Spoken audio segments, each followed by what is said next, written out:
PersonalFN is privileged to bring to you Mr. Vetri Subramaniam, Group President and Head of Equity at UTI Mutual Fund. Mr. Subramaniam holds over 25 years of experience in the Indian capital markets, mainly in the equity function of asset management. He has to his credit a postgraduate diploma in business management finance from Indian Institute of Management of Bangalore and is a commerce graduate from the University of Madras. At UTI Mutual Fund, in his role as head of equity, Mr. Subramaniam oversees equity assets of over rupees 1 lakh crore. He actively manages UTI Value Opportunities Fund, UTI Long-Term Equity Fund, and UTI Children's Career Fund, both savings and investment plan. Cumulatively, in these three schemes, he manages assets of over rupees 11,600 crore.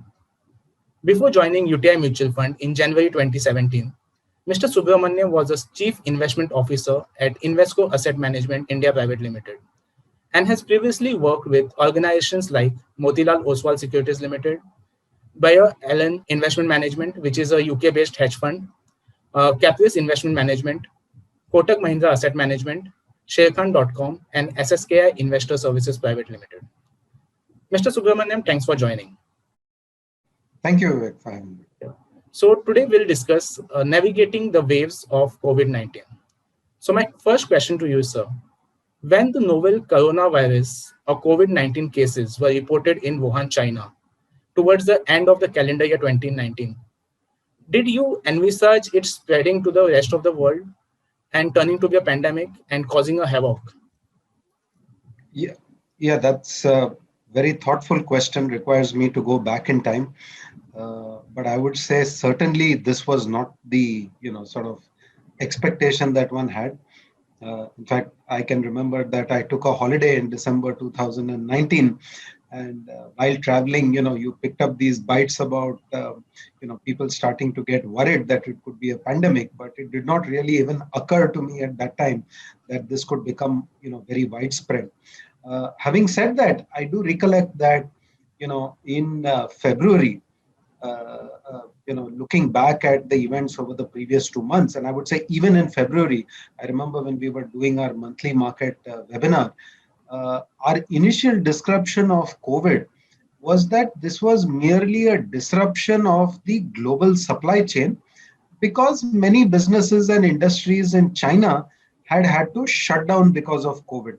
So our interpretation of COVID was that this was something localized in China. It was a disruption to the global supply chain because China is such a large part of global supply chains. But nowhere in even I would say early February were we presuming that this would actually become a global pandemic and would effectively result in a world which looks so different 18 months later that it's virtually hard to imagine. Okay. The first case of COVID-19 in India was reported in Kerala on January 27, 2020. And in the financial capital Mumbai on March 11, 2020. 2 weeks later, Prime Minister Narendra Modi, he announced a nationwide lockdown.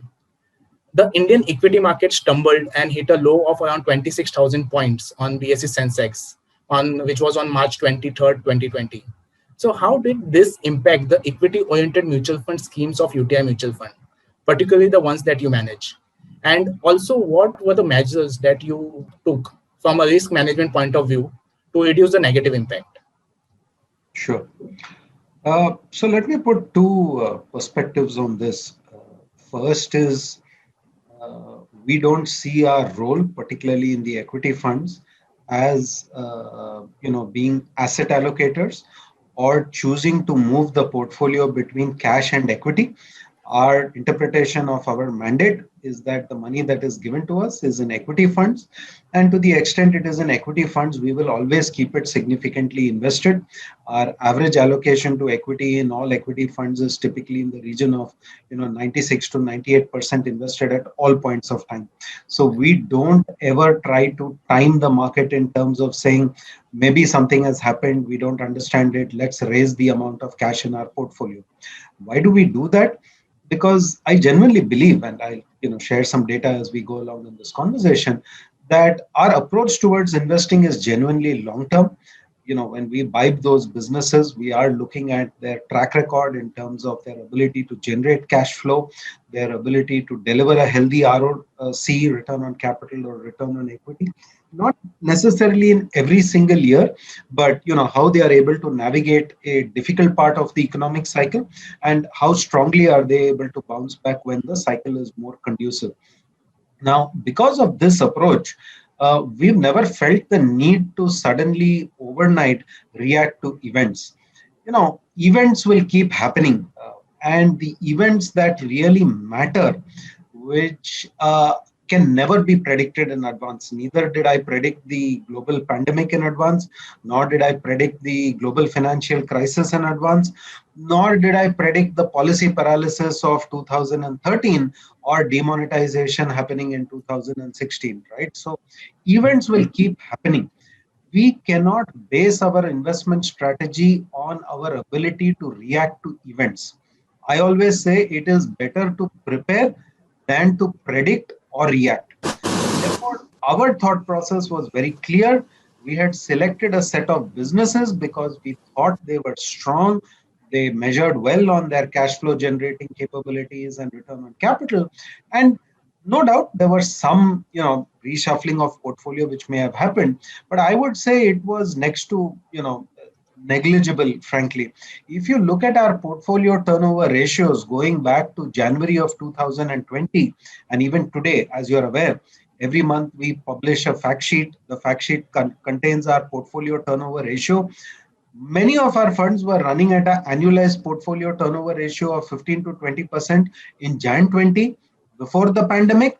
And as of today, including the period of that pandemic, they are still running at 10 to 20% portfolio turnover ratios. So my simple point to you is that we never felt the need to suddenly overnight say, this pandemic has completely upset our thought process about what we thought was appropriate for the portfolio. Let's go and sell all the businesses that we own and buy a new set of businesses. So, that is the way we dealt with the pandemic. And we were very clear. We did not want to be reactive. Yes, we looked at two things. What is the ability of our companies to navigate a difficult period in terms of their balance sheet strength and cash flow? Companies which could face some challenges, and some of the companies did have challenges. Do they have access to capital? Can they raise capital? And in many cases, we did find that those companies, the first step that they took was to either raise capital, access capital, sell assets, and that gave us confidence that they would be able to get through this difficult period where cash flows were challenged. So I would say to that extent, our fundamental principle was don't be reactive. You've prepared in advance. There is no need to predict what events will happen in the future. It is the quality of your portfolio which will help you navigate the unexpected things that will happen in the future. I don't know what will be the unexpected event of 2021 or 22 or 25. It is the quality of the stocks in my portfolio to a large extent which will allow me to navigate the next crisis. Thank you. That was quite comprehensive. Now, my next question. You manage the UTI Value Opportunities Fund that holds a mandate to follow value style and invest across market caps. So how did you approach the market low for the portfolio construction activity of this fund when the market was at its low at that point? Sure. So again, just to put it in perspective, we run the portfolio with a value perspective, but I should also highlight that our approach towards value is not what I would call a very classical Graham style, which is all about buying assets at a big discount, which is all about traditional investing around cheap metrics, right? So we don't believe that just buying cheap PE multiples or buying low price to book multiples by itself it necessarily amounts to buying value. What we look for is to buy companies at a discount to their intrinsic value. And intrinsic value is a combination of many things, no doubt. You can also look at the value of assets. We did buy some companies looking at the value of our assets, but more importantly, intrinsic value is a concept that the company is nothing but the value of the cash flows that it will generate over the next 10 years, 20 years, 30 years of its lifetime.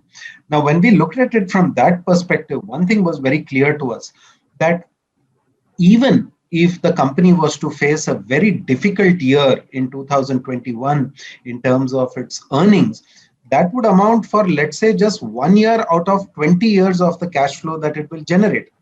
Very simplistically, 1 year out of 20 is 5%. Even if you adjust for time value of money, it will not be more than a 7 to 8% impact on the actual value of the company, presuming that in that particular year, the company earns nothing, right? Right. So our thought process when stock prices started falling, and in many cases, remember, stock prices fell 20%, 30%, 40%, 50%, Right. 70%, was that the fall was far more than what was justified if you were to presume that this hit to intrinsic value was going to be a lot more limited, because it amounted to only 1 to 2 years of the cash flow when you value a business based on a 20-year period. And remember, there is also a terminal value which accrues to a business beyond the 20-year period. So in our opinion, there were many opportunities which opened up to sort of buy some businesses.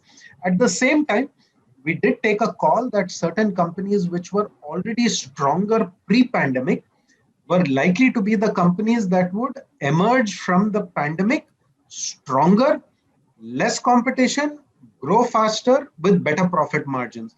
So we did make a few shifts in the portfolio, exiting what we thought were perhaps weaker franchises which would have larger needs for capital, which may be companies which would have to look inwards rather than engage with the market when the crisis ended. So we did a little bit of that reshuffling, but in many cases, we actually went in and used that opportunity during the pandemic to increase our holding in some of those companies where we thought the intrinsic value was not damaged as much. Leverage businesses posed a very significant challenge to our thought process. Now, typically, one of the things that we've always said when it comes to value is that we don't mind taking a risk on the P&L account, but we don't want to have too much risk on the balance sheet and cash flow, because if the crisis becomes too long, then this becomes a survival issue for a company which is challenged when it comes to looking at the balance sheet. So we were a little bit more cautious in those kind of companies. But even there, we did take some risk and say, if companies have access to capital, we should also be willing to provide capital, because it will make the company stronger as it exits through the crisis. But to go back to my earlier point, our portfolio turnover ratio didn't change too much. We just had to reshuffle some of the names between what we thought were the stronger names, better place to exit the pandemic. And we did buy some of the more cyclically attuned businesses, because we thought the cyclical businesses, as much as they had been damaged on the way down, at some point of time, as the economy started to recover, they would most probably benefit the most. So our thought process was actually geared towards saying, let's look at some of those opportunities in the cyclical businesses. Now, during the swift rise of equity markets since March 2020 lows, it was observed that the value investing somehow significantly lagged or underperformed the growth investing. So what is the future of value investing amidst the COVID-19 pandemic and in a post-COVID world, according to you? So just 2 points I would make here. One is, if you look at the strategy that I'm involved with, which is value opportunities, which, as I said, is more intrinsic value focused than a very classical Graham style, cheap valuation driven thought process. If you look at the results over 3 years and 5 years, I've been involved with the strategy for about 4 years now. Honestly, it would figure whichever way you cut the peer group of strategies which operate either with a growth strategy or with a value-oriented strategy, it will come out to be a reasonably, top-level performer. Today we are talking soon after the, fantastic French Open semi-final which happened yesterday. I was up till 3 a.m. watching it, and let me just give you a context from there. Right? I think we've been privileged to see 3 great tennis players in the last, 15, 20 years of my life. You have Djokovic, you have Nadal, you have Federer. Each has their unique strengths and abilities. Somebody has dominated hard courts. Somebody is better at clay courts. Somebody has been more of an all-court player. Somebody is more of an athlete. Somebody is more aggressive. Somebody is more graceful. But here's the point, right? 2 of them have won 20 Grand Slams. 1 of them has won 18 Grand Slams. And yet the debate is, who's the greatest of all? I would be very happy if I could win 5 Grand Slams, leave around 18 or 20. I think a lot of the debate, coming back to your question about value and growth, is misplaced, right? One person dominates the French Open, which is on clay, because his style matches that particular playing surface. Somebody else wins more on hard court because his style of play matches that. When you think about markets, markets have seasons, right? There is a season in which value does better. There is a season in which growth does better. I think what is very, very important is for you to continue to practice what you are best at. When your season comes, you will get more than your fair share of alpha. It will compensate you for the seasons where you will not be a top quartile performer. You may even be a very weak performer. But when you look over cycles, when you look over that 20-year period, you will realize that both growth and value investing can deliver good returns. My only concern about a very traditional value approach of investing, which only focuses on cheap multiples, is that I think that style of cheap multiple investing has a very fundamental issue. The value of businesses no longer lies in the assets on its balance sheet. It lies in brands, it lies in IPR, it lies in technology, it lies in moats around the business. And those are never captured in the balance sheet, right? So I think as long as you think about value investing more as an intrinsic value approach, yes, we will always look for margin of safety. I honestly think over long periods of time, both growth and value can get you to your destination. Just like it doesn't matter whether you are a Federer fan, an Nadal fan, or a Djokovic fan, over 20 years, all have unbelievable track records. Yeah, if you see on a 2-year, 1-year basis, you may find one person looks smarter than the other. But that's the way to think about it. Yeah. So that was a great analogy to differentiate between value and growth style. My next question. The second wave of COVID-19 has wreaked havoc. The numbers of daily new cases and the active cases have sort of slowed since the past few weeks. But medical experts now point out at a possible third wave around August or September of this year. The markets, however, appear buoyant and unmoved. So we haven't seen a very noticeable correction since the peak. Do you see these waves of COVID-19 disrupting the wealth creation process through equities? And besides COVID-19, what are the other headwinds or risks that you see right now? So let me put it this way, this second wave of COVID has been very, very painful. I think each one of us has been touched, and touched in not a very good way, by the second wave, because near, dear, family, colleagues, neighbors, somebody or the other has lost lives or has gone through a very difficult period, right? Correct. So the personal aspect of the second wave has been tremendous, and it's created stress for all of us. But when answering questions like this, we have to first look at the data, right? Are we the first country to go through a second wave? The answer is no. Are there countries who have gone through a second wave?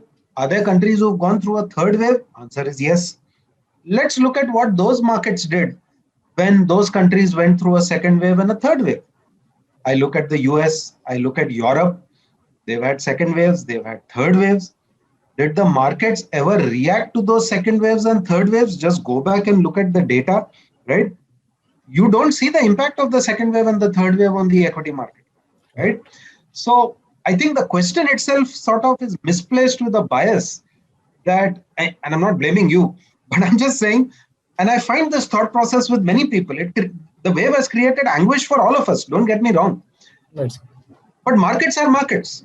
And for whatever set of reasons, maybe it is the fiscal support provided by governments, it is the monetary support provided by the monetary authorities, somehow it has given the markets the confidence to look beyond the wave. Secondly, we have also seen that post the wave, business and commerce re-engages very, very dramatically, right? When we saw the numbers for the December quarter and the March quarter, it was visible that business had bounced back very strongly. The other part is that the stock market reflects the earnings accruing to the organized sector. And unfortunately, over the last 4 or 5 years, well, I won't use the word unfortunately, let's say it is what it is, the organized and formal sector has benefited and the unorganized sector has suffered. So we have a very strange outcome that March 21 over March 20 GDP is down 7 to 8%. Profits of the Nifty 50 companies go up 7 to 8%, Yes. right? Right. And if you look at the forecasts, of course, these are only forecasts. GDP is expected to go up 8 to 10% in March 22, which means GDP will go back to the 100 level if we take a base of 100 of March 20 and 22. But profits of the Nifty 50 will be higher by almost 30 to 40% based on forecast, right? So Right. there are two things which are underlying market strength. The pandemic has not necessarily been bad for the corporate profitability of these large companies in the formal sector. For whatever set of reasons they have come out stronger, does not mean there is no pain in the economy. Secondly, because of the support provided by fiscal and monetary authorities, investors appear to have been confident enough that we can get through this difficult period, and therefore our markets have behaved no differently from the way the US market or UK market or French market has behaved. And believe me, they have had a second wave, they have had a third wave also, right? I'm not going to underplay the risk of a third wave. We were talking to one of the hospital companies in which we are invested on Wednesday evening, and the CEO of that company was once again telling us how they are preparing for a potential third wave. They don't know when it will come, but I do think that as the pace of vaccination picks up, I think the government policy towards vaccination, it has gone through some bumps, but it's now showing a fair degree of clarity and purpose. We have seen the finance ministry talk about the fact that 70% of the adult population should be vaccinated by October. Incrementally, I'm a little bit more positive that both the health system and the vaccinations will help us navigate the potential third wave much better. But yes, we should certainly be aware that there is a risk, and therefore the onus is on each one of us to continue to practice those safe protocols, to get vaccinated, to help those who are not as fortunate as us to also get vaccinated, because only if each one of us does better can India as a country do better, and can we continue to move forward as a country and as an economy. But I would tend to be broadly optimistic that we can get through this with the purpose that everybody is now demonstrating. Right. So as you rightly mentioned that India's economy is not hit hard as was seen in the first wave of COVID-19. And you also mentioned about the impact on India's GDP. So do you think India is displaying a V-shaped recovery right now, or do we have to wait for some more time? Uh, that's an interesting question. I should just clarify one thing. What we measure is not showing pain, Right. right? All the metrics that we use to measure either GDP or to measure corporate profitability, all of this picks up the data of the organized sector, right? Right. Just because this data is showing a V-shaped trajectory or a sharp recovery or even improvement in profits, we should not presume that there is no pain. And I believe it is the responsibility of the government, and I think government also gets the point that it will have to continue to help those segments of the society who are not participating in this V-shaped recovery, the unorganized sector, the urban services sector, the migrants. I think they are vastly affected by this. It's just that when we measure GDP, unfortunately, these people and their contribution is a lot more limited. So there is pain, and I think government will hopefully continue to address that part of the pain. I think as far as the recovery is concerned, see, last time the V-shaped recovery was far easier. And I think one of the things we should be careful about is that, yes, we had 2 quarters of negative GDP, but this was not a classical business recession, right? A classical business recession is one in which typically there is a huge boom in investment, there is a huge boom in incomes, there is a huge boom in credit. And then for some reason whatsoever, either supply exceeds demand or demand starts to weaken for some reason. There is a gap between supply and demand. The economy keeps trying to adjust for that excess supply, and everything starts going down in terms of economic activity. You get a recession. The pandemic was not a classical business recession. What happened? Government said there is a pandemic, everybody go home, don't do anything, right? So supply stopped. Supply was halted. You could not produce even if you wanted to. However, to exist, people had to consume, right? And as the lockdown started getting unlocked, people started coming out in larger numbers because their houses were empty. They discovered they needed new things. They started shopping. The supply was actually struggling to start meeting the demand, right? So the lockdown economics, in my opinion, are very different from a typical recessionary setup in terms of economics, because it was started with a supply side shutdown. As you lifted the lockdown, consumer demand came back and supply struggled to meet the demand, which is why you got the sharp V.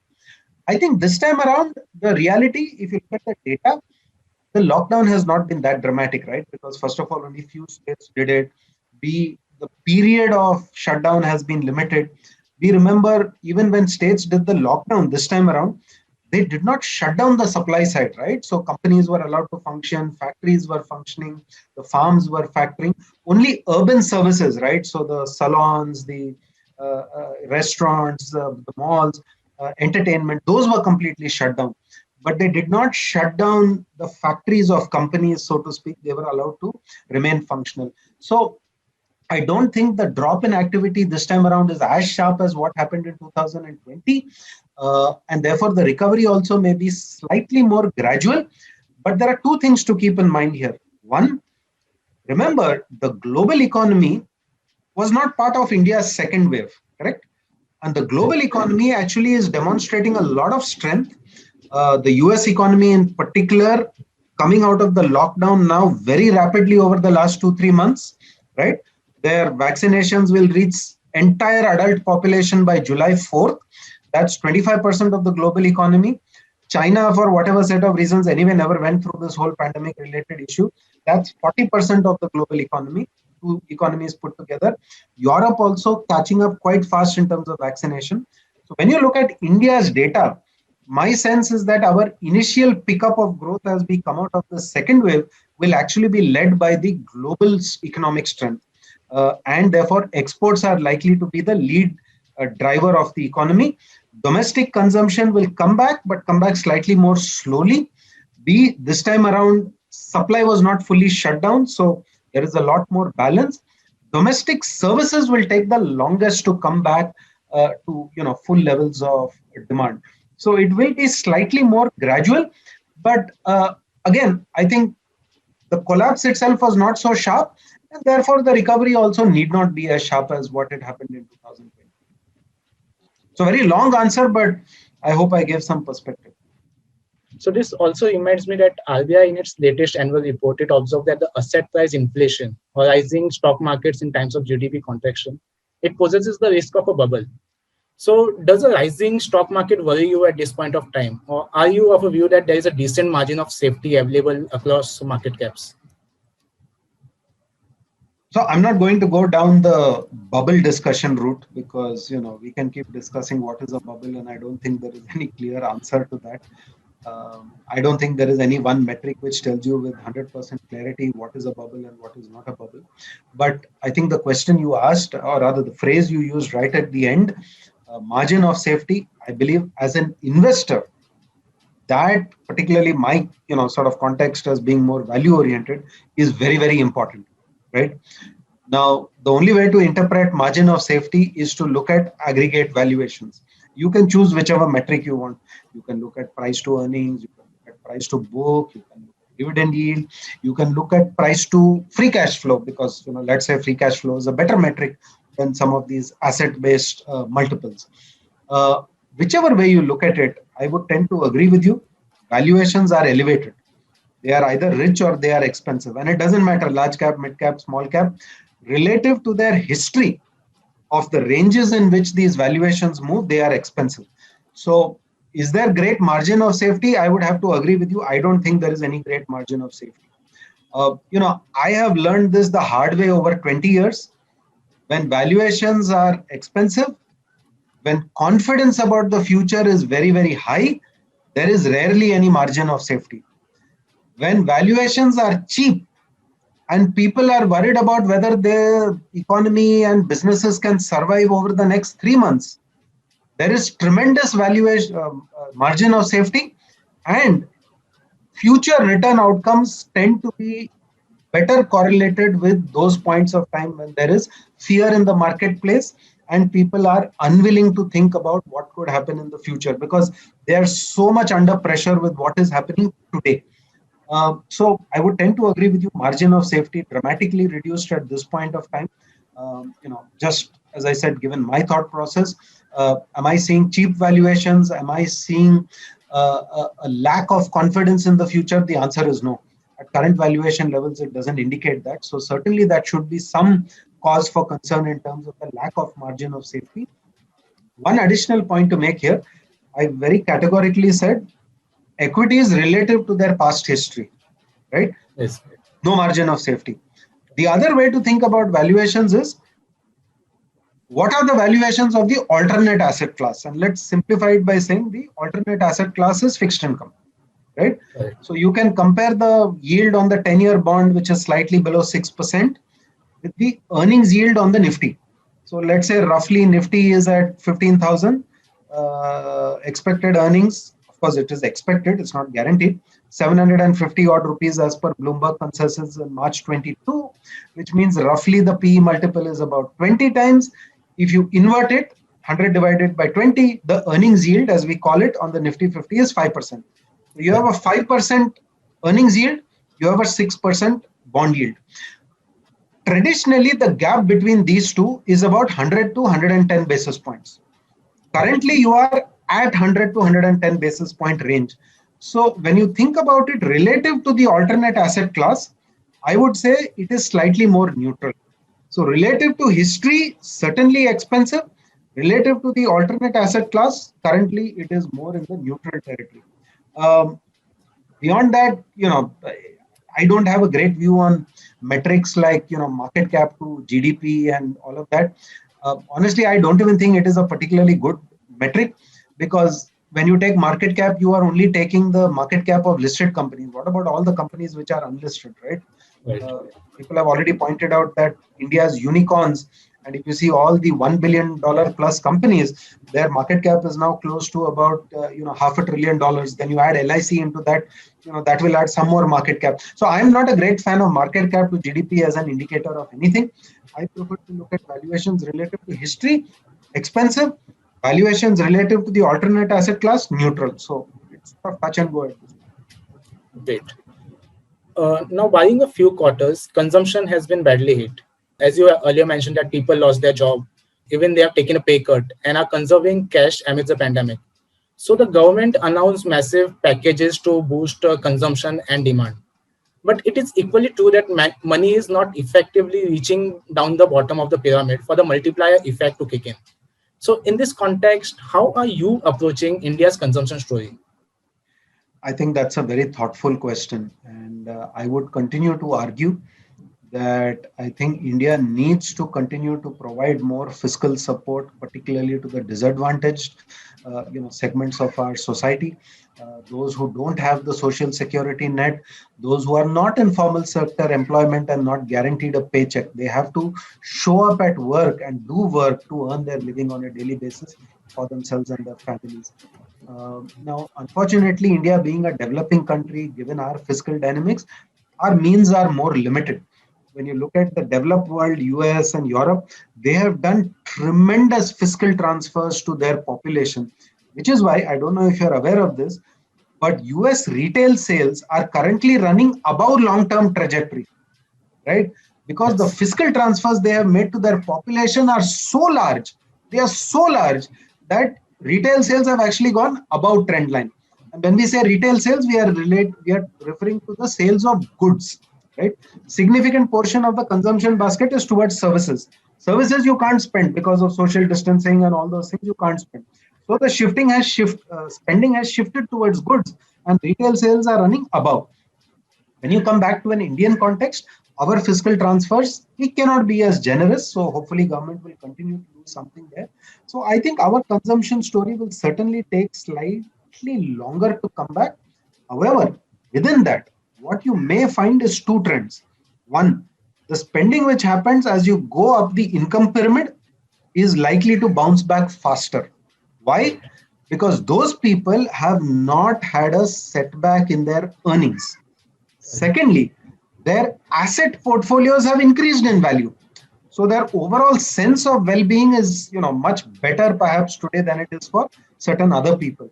So my sense is spending at the top end of the pyramid, middle to high income, premium, luxury goods, maybe will actually be very robust. It is the bottom end of the pyramid which will take longer in terms of consumption to come back. in terms of goods. In terms of services, it's more the fear element, right? People are still scared about, should I get on a flight? Should I go on a holiday? What risk does it pose to me personally in terms of my well-being and my health? So I think that will take a little bit longer to, get back to normal. But hopefully, as the vaccination picks up, there is a potential, maybe by the time we get late into 22, that people will feel so happy that, okay, now there's no sign of that pandemic, now I'm vaccinated. You could see a surge of spending on on services, consumer services, maybe in the second half of 22. So as we navigate the waves of COVID-19, which sectors or themes, in your view, will be laggards and which ones will be the ultimate winners? Also, how are you approaching the defensive versus cyclical stocks at this moment? Sure. So, I have not been a great fan of the cyclical versus defensive. These are labels. And labels are misleading because they cause you not to look at the underlying nature of the business, right? Right. For the longest time, we were told IT, very defensive, slow growth business. We found valuations very, very cheap in 2017, 2018. Nothing happened for 1 year. And then in the last 2 years, it goes to the races. Stocks take off in terms of earnings, they take off in terms of valuations. And now suddenly everybody says IT is entering a new era. It will have strong growth because everything is driven by technology. So now I don't know whether people think of IT as defensive anymore. So, these labels are very misleading. So point number one, don't go by labels. We certainly don't think in terms of labels. We prefer to think in terms of where does the valuation opportunity lie? Where does the opportunity in length of the growth runway lie? That's a better way to think about it than getting stuck in these labels of defensive and cyclical. So I would not go down that path. The only point that I would make there, we did find some of the commodity areas attractive on a price to book basis, during the pandemic last year. We have been surprised by the improvement in their profitability and the selling prices that they have got for many of these commodities. I'm not sure how much of that is sustainable. The multiples have moved up quite dramatically in those areas, from being at a discount to book to trading at 2 times book. So that's an area where incrementally we would tend to be a little bit more cautious. Our sense is that these high commodity prices and high profitability are more an outcome of supply disruptions than they are about sustainability of growth and sustainability of those prices.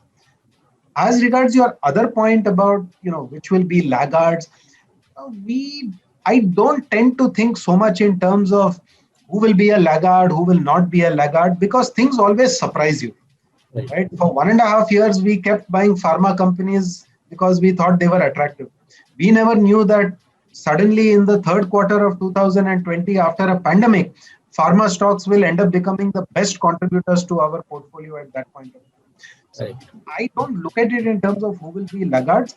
As I said, every company will go through its own cycles where their earnings performance will look better. My perspective today is guided more by one thing. We are going through the challenges related to a second wave. There could be a third wave. How well are my companies positioned to navigate that? Even if they experience a second wave or a third wave, what is more important is their ability to get through it. And when they exit on the other side, are they able to gain market share and profitability because their weaker competitors could not engage with the market at that point? So I prefer to think about it that way. So I don't have a strong view on who will be laggards or who will be better. But if your question is about valuation-based approach, I would say we clearly see some value within the marketplace, within financials today. There is concern about asset quality, but we think that is reflected in the valuation. So we are still positive in many of the financial names. We think there is still the healthcare space, not as cheap as it was last year, but we still think these are more mid-cycle valuations relative to the growth opportunity. And we also think the whole automobile space, it was going through challenges much before the pandemic happened. As and when consumer incomes start to revive, the structural growth opportunity in auto should sort of re-emphasize itself. And we think again over there, the valuations provide support. So from a valuation perspective, at least in the strategies that I run, these are the three areas where we still think there is some value arguments left on the table. Okay. So the RBI, of course, it wants to keep rates low to sustain growth on a durable basis because of the pandemic. But do you see RBI's current accommodative monetary policy stance turning counterproductive at some point of time? And also, how are you approaching the rate-sensitive sectors in the current scenario? Sure. Um, I think there are two aspects to this, right? And we cannot ignore the fact that RBI's actions are part of a globally synchronized and pretty much the same thought process shown by central banks across the world, right? Whether it is the US Fed, whether it is the European Central Bank, whether it is Japan, whether it is India, all central banks have behaved similarly. Provide abundant liquidity to the market. And in RBI's case, you would ask this in a different context. Remember, between RBI and government, they have also provided the ECLGS scheme, which has guaranteed effectively almost about 12 lakh crores of advances today to the MSME sector. So different, monetary authorities and governments have used different strategies. So what becomes more relevant is when will the larger economies start to reverse their policies, particularly the US Fed becomes very, very important because the dollar is the world's reserve currency. Right. I think what the US Fed is currently saying is that they think the inflation pressures are transient and they don't see a case to really do anything in terms of lifting rates in the near future. Looks like that is more of a 23 is what they are saying. But I think more importantly, the role of a central bank is to provide abundant and cheap liquidity when things are bad. However, when having provided that liquidity, growth starts to revive, they must start to pull back the liquidity. So I think it should be safe to presume that once it is visible that growth becomes self-sustaining, central banks, be it the RBI or the Federal Reserve, will gradually start to pull back liquidity. But that is natural. Once the patient has been given medication and the body starts to improve, you don't continue to provide medication because the body starts to take care of itself. Similarly, once the growth becomes more self-sustaining, it is natural to expect that RBI will automatically start to pull back as long as it is sort of articulated in advance to the markets. The markets get time to prepare, companies and consumers get time to prepare. I don't think we need to worry that it will be destabilizing. Now, can we rule out unexpected events which create destabilization? Of course not. So is there a risk that something that we don't know about can destabilize a normalization? It is certainly not a zero probability, but I don't think I would panic too much about it today because I think they are trying to get the patient to run on his own. And when the patient runs on his own, it will be natural for them to pull back the medication, and the medication was cheap liquidity. So in the last 1 year, we have seen investors, they are actively participating in equity as an asset class, mostly through direct stock investing as of now. Even the number of demat accounts have hit a record of 14.2 million in FY21. So are investors right being aggressive on equities? And also another question, did investors pull out money or redeem from your equity-oriented schemes to try their hand directly in equities? What was your experience? So let me give you 2, 3 answers there. Very different set of questions. There was a period where the entire industry was saying net redemptions, right? So I think we also certainly saw redemptions during that period. Though our share of redemptions, thankfully, was much smaller, perhaps, than what some other people in the industry saw. But I don't know whether people redeemed to invest on their own or whether they redeemed because they wanted some cash buffer because perhaps their businesses or their salary outlook was slightly cloudy at that point of time. So I don't know whether they withdrew to invest on their own or what they wanted to do with that money. The second point, we talked at the beginning of this interview, you mentioned Sher Khan, and I said I'm familiar with the Equity Master PersonalFN names because of my experience going back 25 years. I think we have seen this multiple times in history. This is not the first time. When I started my career in 1992, I heard stories about how millions of people had entered the stock market in 1991 because of the Harshad Mehta boom. UTI FlexiCap Fund today is the new name of a scheme launched by UTI in 1992 called UTI Master Gain 1992, which raised 4,000 crores in an NFO at that point of time. So these are normal things in markets. Every few years, a new generation looks at the stock market rising. They try to, play their hands in it. It happened in the Harshad Mehta boom. It happened during the dot-com boom, 99, 2000. So many investors entered the market. It happened in that whole infrastructure boom in the late 2007-8 period as well. Uh, I welcome more and more investors into the market, whether they come via the direct invest route, whether they come through the mutual fund route. I think over a period of time, it's more important that we get large participation. Many of them may burn their hands. Some may realize they are good at it. Full credit to them. Some may realize, yes, this is a good place to come, but I don't have the time, energy, and the skills. Maybe let me experiment with some mutual fund product or professional management. So I think anything that causes the participation of individual investors in equities to go up is a welcome thing. I don't think I would look at it negatively. I do hope that investors are taking the time and effort to understand what they are doing before executing and trading in the market. Without doubt, some of the data is worrying. When we see the data of trading volume on the exchanges in the last 18 months, there has been a dramatic increase in the share of retail and HNI volume. Basically, let's say the non-institutional volume. It has gone up very sharply. I would worry about that because I've learned this the hard way.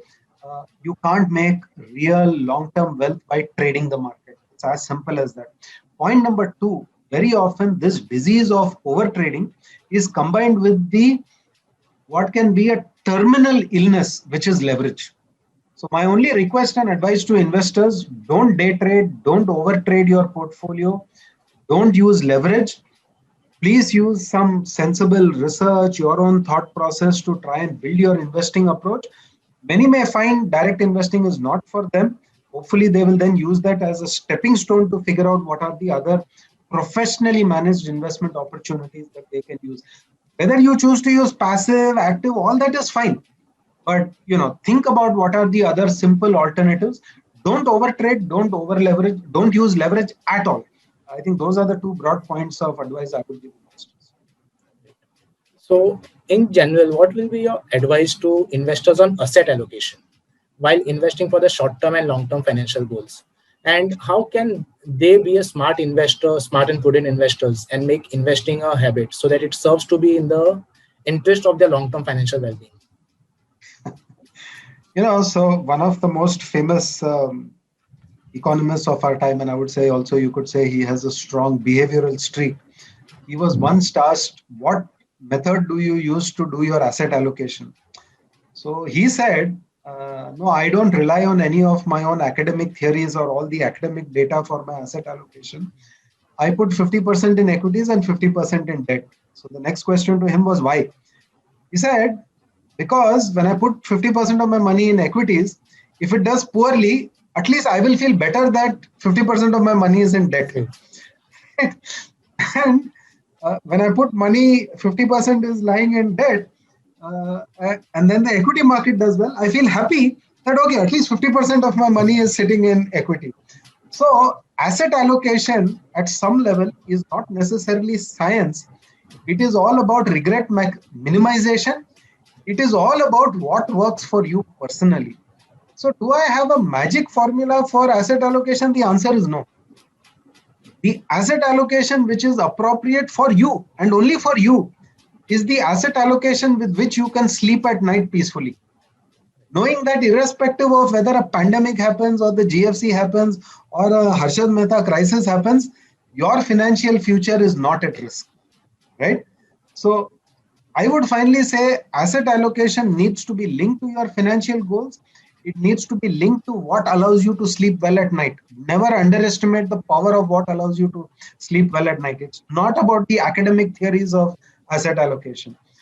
B, review your asset allocation. When the market goes up or down or an asset class does very well or it does very poorly, your asset allocation will move.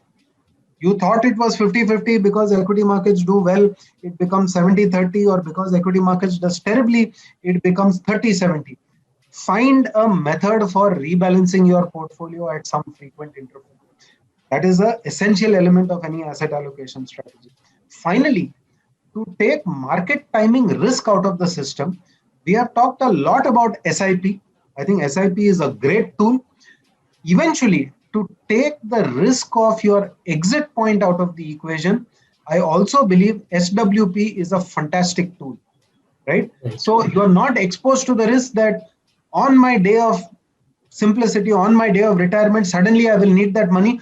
What if that day the market has collapsed because of a pandemic? Don't worry. Think of it as an SWP. You just need an income stream. As the asset classes bounce back, your portfolio value will take care of itself. So Right. simplify. Asset allocation, what helps you sleep at night, rebalance, SIPs, SWPs, keep it simple. That was a great insight and guidance. My final question to you, which are the three books or blogs on investing that you follow and would recommend to investors? Right, right. Um, Three books is very, very difficult. I have to give you more than three books. But let's start at the beginning. So, sometimes people ignore the academic knowledge that has gone into investing and only want to read about who was successful and why they were successful. Two books by Peter Bernstein, who I Mhm. consider a great academician, theoretician, and a fantastic writer. A book called Capital Ideas by Peter Bernstein, and an equally powerful book called Against the Gods, which is an explanation of the difference that understanding of risk has made to our perception of investing or even the world of business and commerce. So I would say these are two more academic books, but beautifully written to connect it to the real world of investing and business and commerce. Uh, from a more practitioner point of view, I think to me personally, Howard Marks' most important thing, absolutely fantastic book, particularly about thinking about the concept of value, acting against the crowd. When do you find that margin of safety? When do you not find margin of safety? Spectacular book.